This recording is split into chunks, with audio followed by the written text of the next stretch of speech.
Welcome back to my channel. Now, this is the second in my series about my garden gazebo, which is inspired by one of these. So in Surrey and in Sussex, a lot of the wheeled churches have a timber spire, okay? And one of my mates, Clay, he's a ringer here, aren't you? I am. Along with a fabulous tree surgeon. So he knows everything there is to know about climbing and raw materials that make these things as well. Now, Clay has kindly agreed with the parish's permission to allow me to have a look up in the tower. It's not the only time I've ever been up, because once you rang the bells up and I witnessed ringing the bells up and it was unbelievable. Anyway, let's go inside and have a look at the structure of the spire.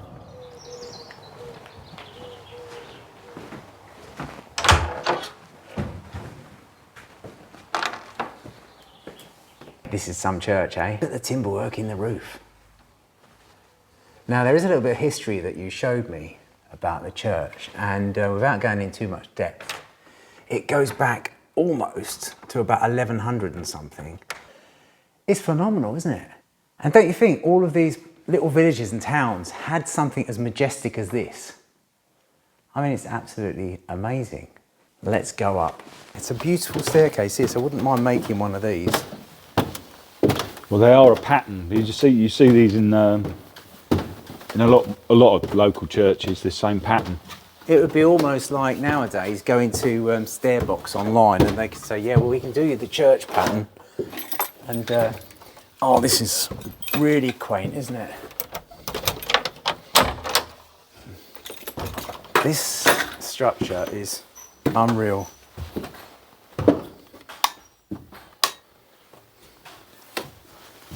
Wow. So this is where it all happens. This is where it all happens, yeah. So tell me how often you meet and ring. Well, generally every Sunday. Yeah. And there are practice nights as well, but... And how many of you is there generally? Is it a big team of you? No. You're not looking for a new recruit, are you? Yeah, we're always looking for new recruits. So I can see there's, I suppose the number of bells is the number of ropes, is it? So how many That's we have correct, here? yeah. We've got 6 bells here. Right, okay, 6 bells. And so how does one get from here up into the top? Where's the hatch? There's a hatch in the corner here, or over here above my head. All right. We'll open that up. Yeah. And then you'll see the bells within the frame. Yeah. And above the inside of the spire. So the gable, that masonry bit on the end there, that's the last of the masonry before we just timber. In the corner here, we can see these posts here. And you can see a whole series of braces, of course. The whole thing will be seriously braced up. But fairly simple in construction. You know, you've got posts, you've got sort of ledgers going across, braces. It's fairly simple. Now, Clay, what about all of these blue cables? What are they for? Well, they allow a single person to chime the bells, Okay. so they're not ringing. It's a mechanism that each rope swings a hammer into each bell. Okay. So you can simulate the bells being rung, but it's a lot quieter, and it's not worth doing, really. As opposed to inside the bell, you've got the clapper. Clapper, and the right. bell is hung on a wheel, so it turns full circle. Come on, let's get up there. It looks amazing. One thing that's worth mentioning, if anybody is interested in bell ringing, you only ever go up amongst the bells when they're hanging down, because there's a lot of weight there, a lot of momentum, a lot of things can go wrong. So the bells are hanging down and they're safe now, so we can go up. Brilliant, okay.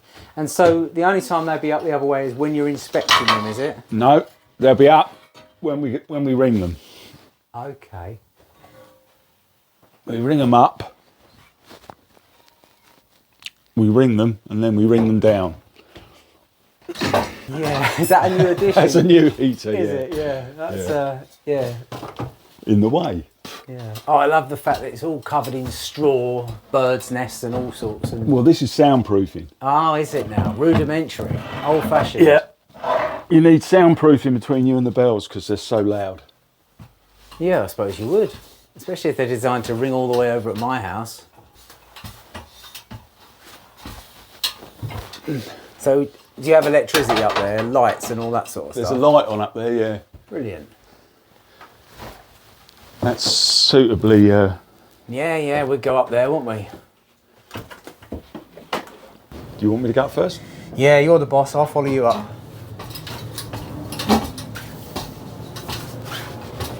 Oh, it's like going back in time, isn't it? It's a bit of a fiddle.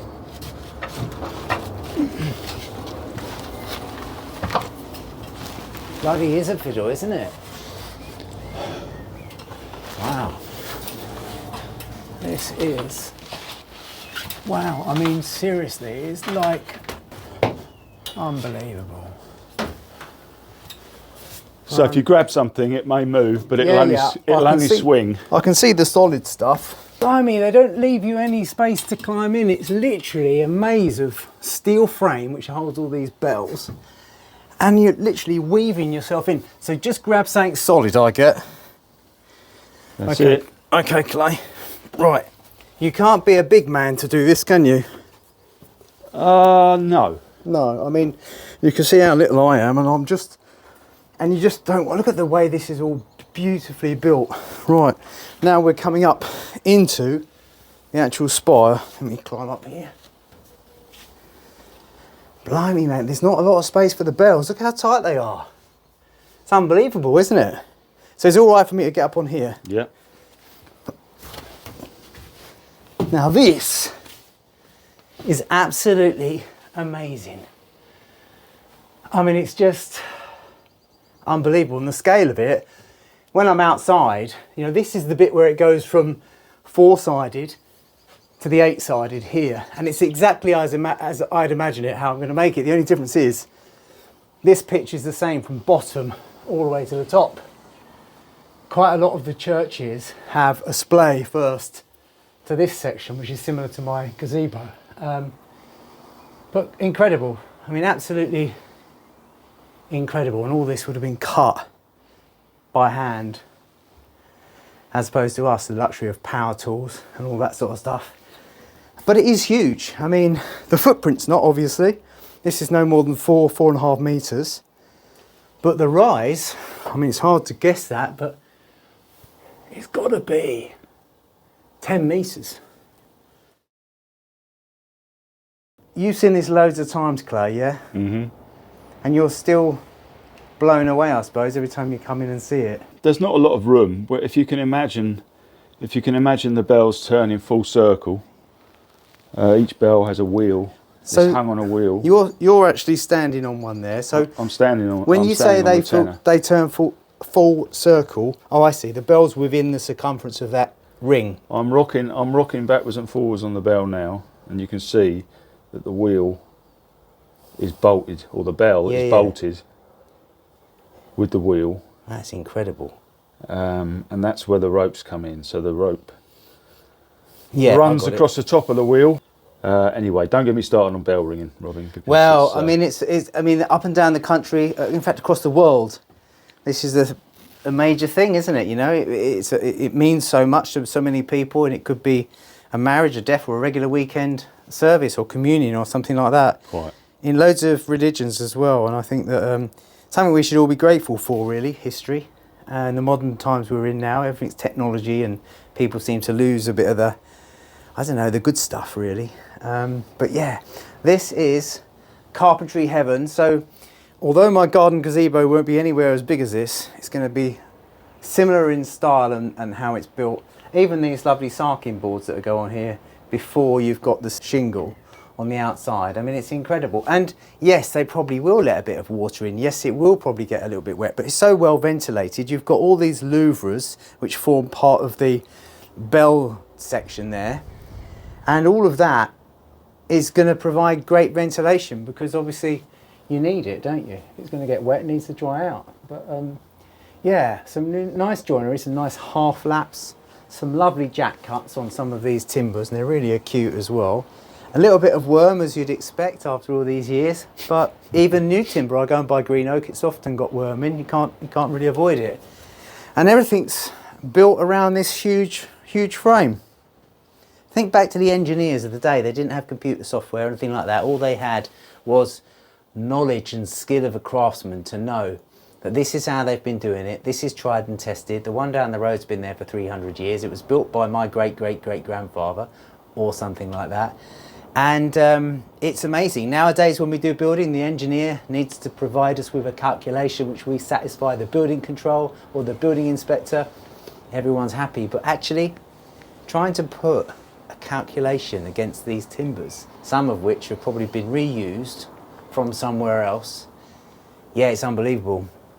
Absolutely brilliant. So, this is the inside of the Spire. And as I say, I've been so lucky to have a look at it with Clay, who has kindly, with the parish's permission, let me come up and see it. I'm going to take some nice still photography now because I need to refer back to them. One thing in particular is where they've got the first rafter from the square to the octagon here. This one comes up the middle and these little hips splay onto the side of it, which is a nice detail. And everything looks like it's jointed in as well, which is nice. So yeah, brilliant. The wheel is birch, made of birch, with oak spokes. The stay here is made of ash. What's the stay for, Clay? Well, the stay, you can see that wear and tear there. If you can imagine the bell the other way up, Yeah. the stay would be pointing downwards. Yeah. You then have a piece of oak, which is called a slider. That meets the oak, slides across, and you can set the bell just over the balance. Ah. So does it hold it for you? It will hold it each way. You can set the bell each way, so each stroke it goes just tips over the balance, if you can imagine that. This is made of ash because ash will break first. As a safety device. As a safety device, so that will break before any other component that you can see in front of you will break, and you will come up and replace it. Amazing. I mean, why would it break though, Clay? I mean, I'm just intrigued now. It will break because you have pulled too hard. Right. What, whilst ringing the bell? Whilst ringing the bell, yeah. So you pull too hard, and the weight of the momentum that you've put in the bell, if you don't put the brakes on, which you have to do with your body weight, no way, then that piece of ash clatters into the oak below and will break. Oh, that's what you call a schoolboy error. And that is when you will see, like in the Mars bar advert, if somebody is holding the rope at that point, as the bell continues it through another 360 or perhaps 270 degrees, you'll get pulled up. Oh no. As it's a massive pulley you're holding on to. Yeah, and it's going to beat you, isn't it? Because the leverage that's when you have to let go. Oh mate, it's absolutely incredible, isn't it? And yeah, I feel honoured and privileged, and I really appreciate you bringing me up here, Clay. And maybe I can come back at some point and actually listen where you're ringing those bells and hear exactly what it sounds like from that level as well. Yeah, well, when they're rung well, it's a great feeling. Is it? There's something about the resonance of all that bronze above your head. When they're rung well, everyone's smiling. Oh, it's amazing, yeah. And not just the guys in there with you, but the people in the village as well. They're not always rung well, I must hasten to add. Yeah, but only you could tell, I'd imagine. only you could tell. Yeah. Okay, mate, well, that's it. I better get back, find some timber and build my garden gazebo. Thanks, Clay. Cheers, Robin.